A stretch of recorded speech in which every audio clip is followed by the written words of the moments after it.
Hi again, it's Patrick and Holly. In our last podcast, we talked about how the war in Ukraine was heating up.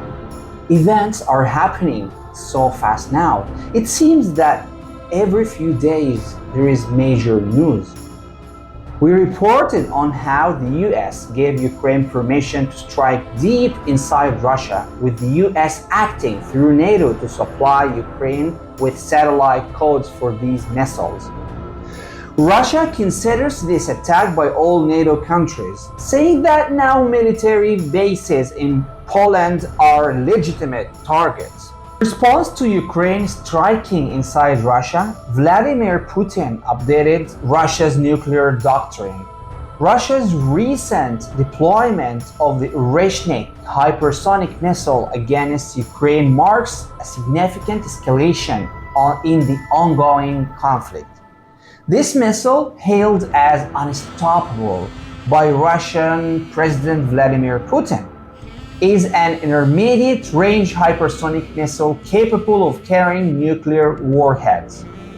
Though it was used in a non-nuclear capacity in this instance. The strike targeted the Ukrainian city of Dnipro, which had a massive underground military base from Soviet times.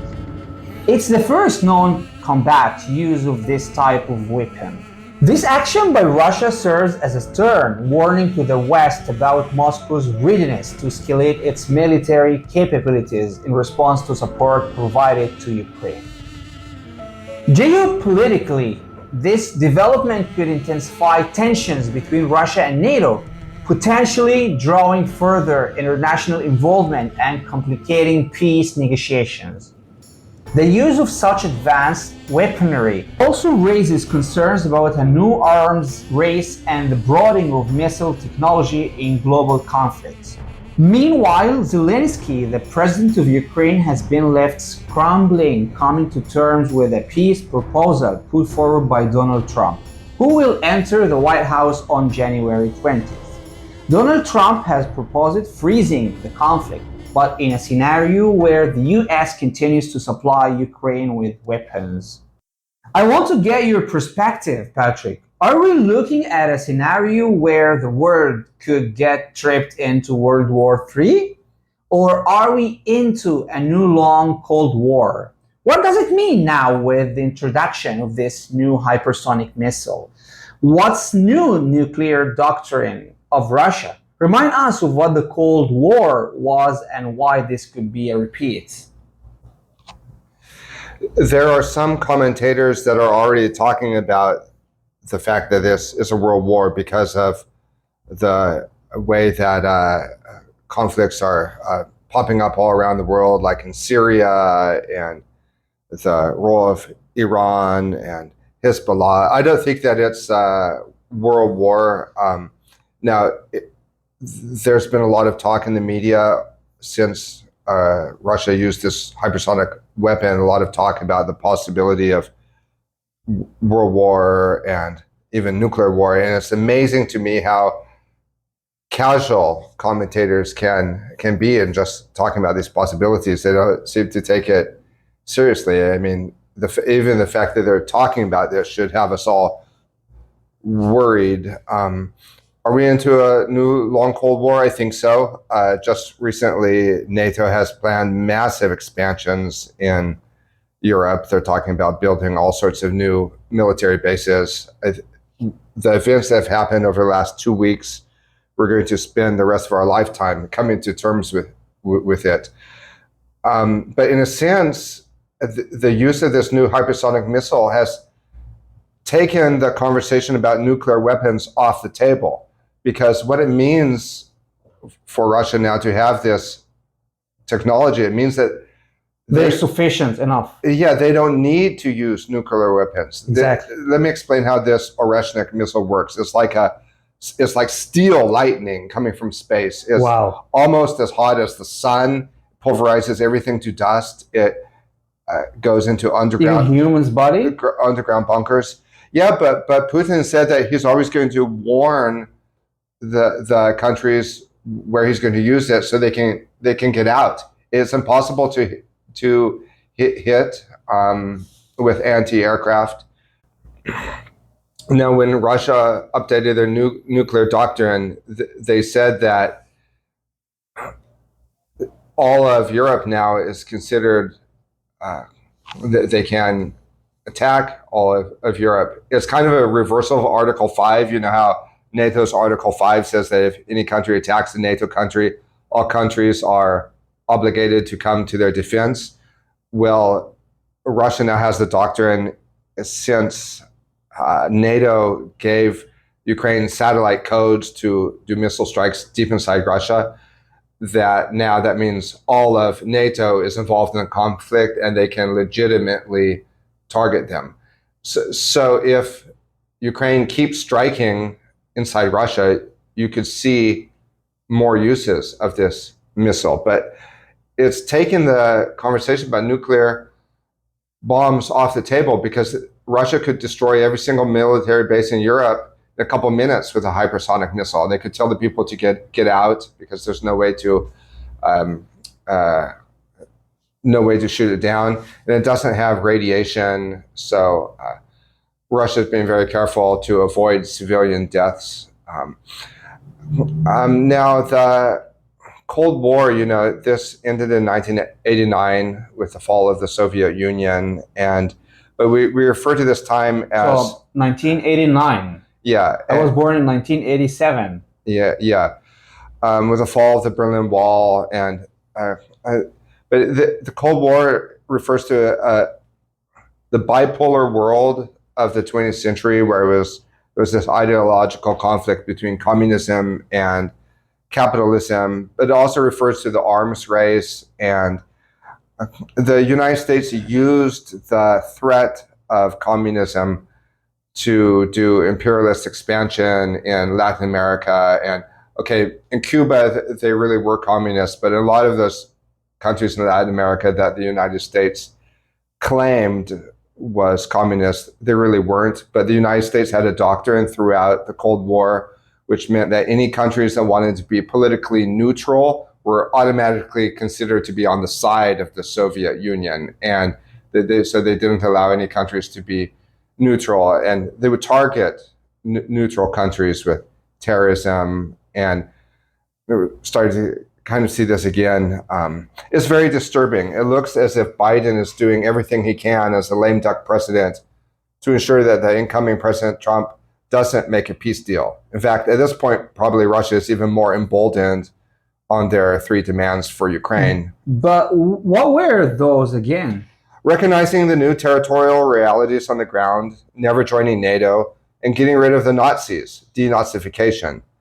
And it sounds paranoid to a lot of us when Putin talks about Nazis, but as we're going to see today, there's actually a lot of sense behind talking about denazification, getting rid of Nazis. Poland is part of NATO, so if Russia bombed a military base in Poland, by Article 5 of the NATO treaty, all NATO countries would be forced to engage. There are tens of thousands of more North Korean troops heading towards Russia's Kursk region, which Ukraine has been occupying for months now. So it depends on how things go, but if hypersonic missiles are used against Russia, I don't even think the United States has this technology. But there are scenarios where you could see escalation, but it depends a lot too on the circumstances on the ground. The doomsday clock has never been closer to midnight. There was a time during the Cuban Missile Crisis in the 60s when a Soviet submarine was ordered to fire a missile on the US, but the man in command disobeyed the order. I don't remember if it was a nuclear missile or not. It's a piece of history that only came to light recently. My point is that these things can very quickly escalate, and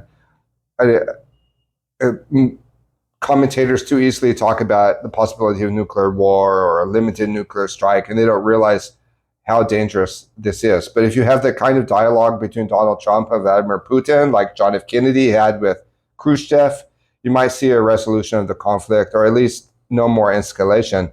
Zelensky loves to talk about the people of Ukraine, but nobody asks him hard questions like what happens to the people in the Crimea and Donbass, these border provinces that have been involved in civil war for the last 8 years. They have a death sentence hanging over their heads. And there's a lot of talk now about a rules-based international order, which is just a joke. The people of Ukraine didn't spontaneously revolt to kick out a corrupt oligarch in 2014. It was just a coup. It was a coup sponsored by the United States. Let's go back to the third condition of Russia about getting rid of the Nazis. Yeah, so at the end of the Second War, the British and the Americans were very concerned about the Soviet threat to Western Europe.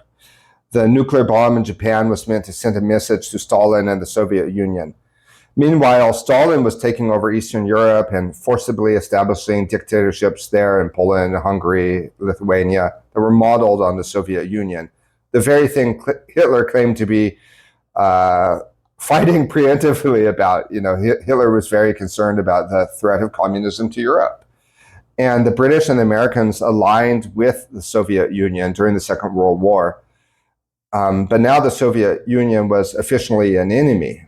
And they say that's why the United States dropped the nuclear bombs in Japan, was to send a message to the Soviet Union and Stalin.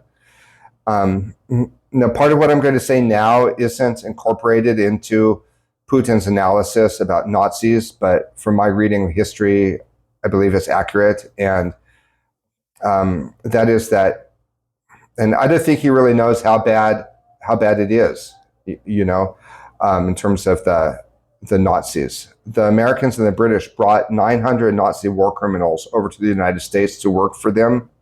They worked in NASA and in the CIA and psychological operations.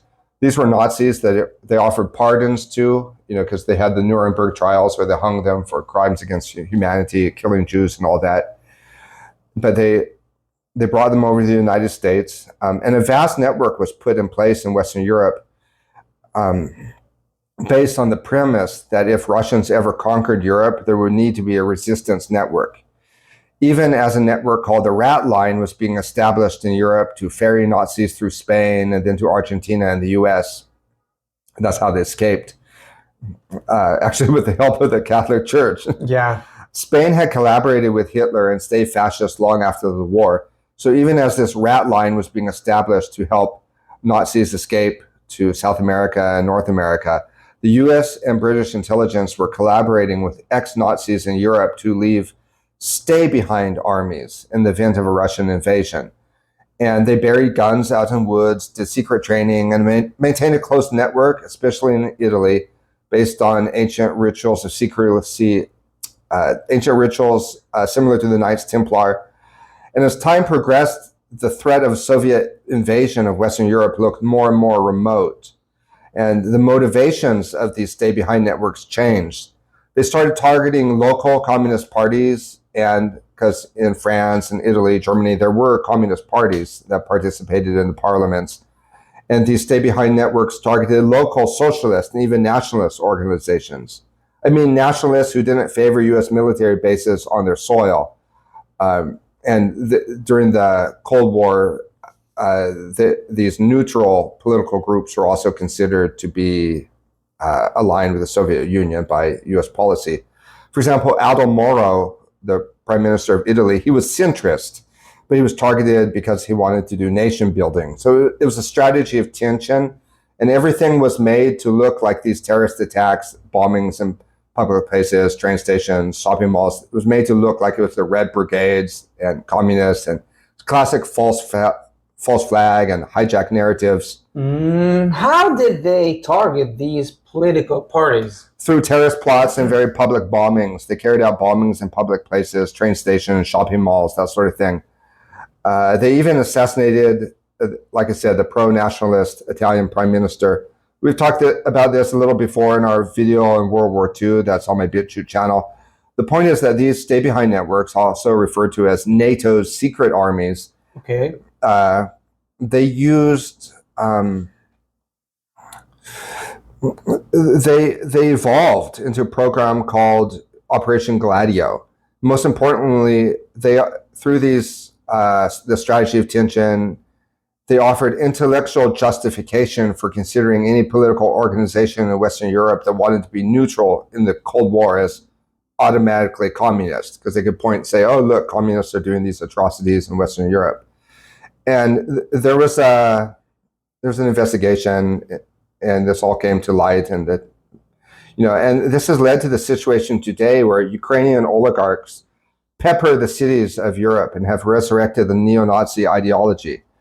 Even though there was a parliamentary investigation into Gladio in Italy and it was front page news in Europe, the people in Europe haven't connected the dots with the more recent terrorist activities that started in the 21st century, those that were attributed to Al-Qaeda. I don't know if I'm saying that right. Al-Qaeda, exactly. Yeah, and that absolutely have the fingerprints of these stay-behind networks, such as the 7/7 bombings in the London subways or the Charlie Hebdo attacks in France and many other examples.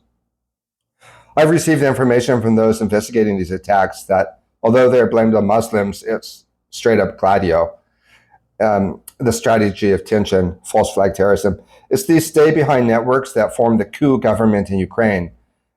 The children and grandchildren of the Ukrainians that collaborated with the Nazis. And that's why they're glorifying Nazis now in Ukraine. And I don't think Putin, when he talks of denazification, even knows the full extent to which his words are an accurate description of current geopolitical reality.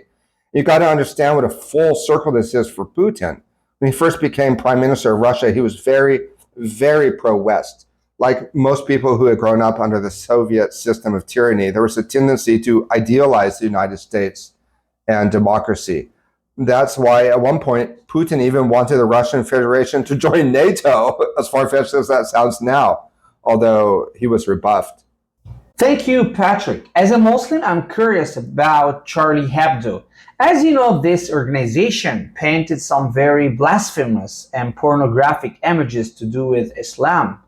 The president of France defended them at every turn. I remember we did a video about this as well. He seems to hate Islam and supports public burnings of our books.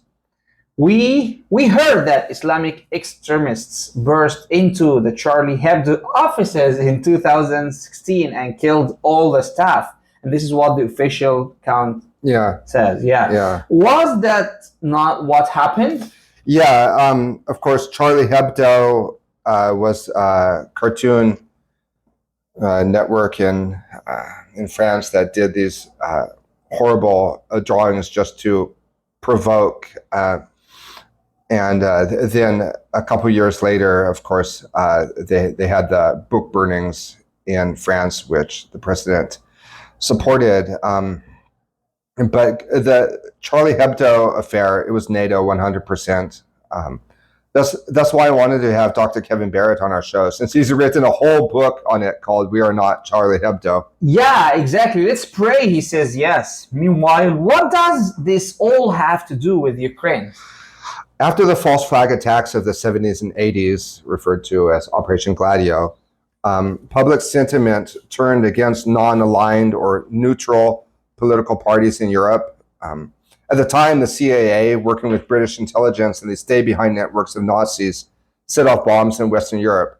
So it's similar to how European sentiment turned towards the US after the bombings of London and Madrid and Bali, India, during the very, at first, unpopular wars in Iraq and Afghanistan, because Europeans were very upset about the US invasion of Iraq and Afghanistan. But then they came around after these terrorist attacks in Europe, and they weren't able to connect the dots, even though when there was uncovering of Gladio, it had been big news in Europe.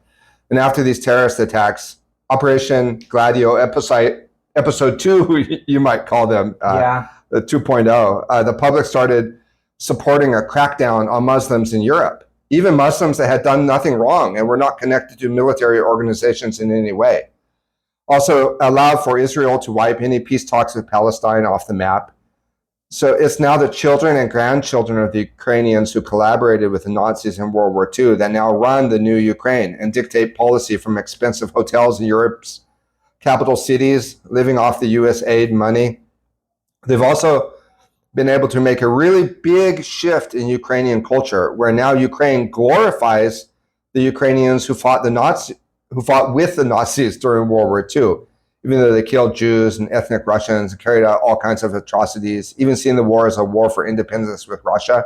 Now, we know the Soviet Union is bad, but we celebrate the fact that Nazism was defeated. And it's very scary that now they're glorifying the Nazis that were in Ukraine just because at the time they were fighting the Soviet Union. And you can't see what happened in Ukraine in the Second World War in isolation. But of course, Ukraine got their freedom in 1989 when the Soviet Union collapsed. So there's no need to keep up the anti-Russian sentiment. Yeah, there's no need, I guess. But remember, when the U.S. wants a regime change, they go in with billions of dollars and set up new media, new TV stations, new newspapers, new radio stations. They're funneling money through embassies and non-governmental organizations. Even though the president of Ukraine in 2013 wasn't pro-Russian, he was certainly pragmatic about relations with Russia. But all that changed with the Maidan protests in 2013 and then the coup in 2014. Oliver Stone has made 2 really good movies about this time period, which are on Rumble. Now, you started asking if I thought this war could heat up to the point it could go nuclear or a world war. There's not a lot of time before Trump takes office. But a lot can happen in a month.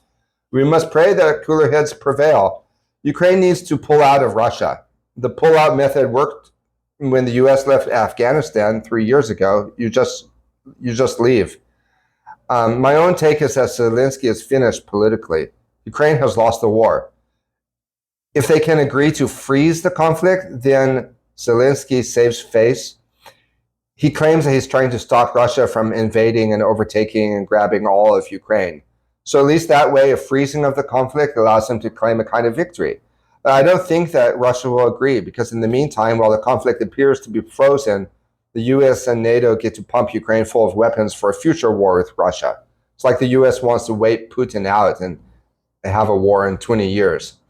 This is what happened after the Minsk agreements were finalized after the coup. Ukraine agreed to leave the provinces alone, which didn't want to be part of the post-coup regime. What followed was an 8-year civil war. So Russia has invested a lot and they want to finish the job. Meanwhile, Ukraine continues to occupy the Russians' Kursk region, which is why the 10,000 North Korean troops are there, which is deep inside Russia and not even part of these disputed provinces. We're likely going to see a bloodbath of the Ukrainian troops that are there. They're cut off from reinforcements, now surrounded by tens of thousands of North Korean troops, which will be cannon fodder for finishing off what remains of the Ukrainian army. Ukraine has manipulated the situation where now strikes inside Russia are required to defend their overextended manpower, hunkered down and isolated inside Russia. Any way you cut it, Ukraine is screwed. I just hope they don't drag Europe off the cliff when they go, heading for destruction like the herd of pigs Christ sent the demons into. It's kind of like that, though, as they've been the recipient for NATO's horror show, just so that Biden can prove a point and not appear impotent. Well, Patrick, it's always interesting. Well, thanks for enlightening us about the current geopolitical predicament. It's my pleasure.